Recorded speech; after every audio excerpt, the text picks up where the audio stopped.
ஏய் கசமா நான் இங்க இருக்கேன்.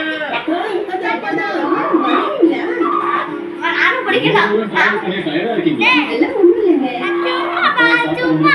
எப்படி இருக்க?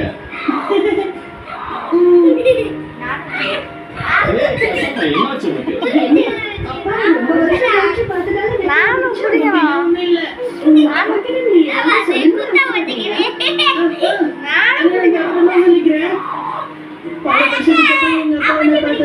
ரொம்ப சந்தோஷமா இருந்துச்சு. ஆனா திடீர்னு ஏதோ ஒரு தப்பு நடக்குதுன்னு தோணுச்சு. என்னாச்சுப்பா?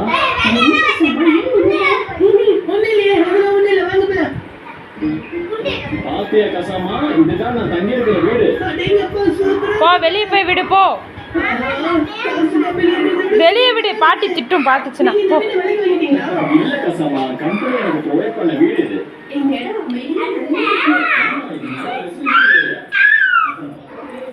இப்போ விடு விடு விடு.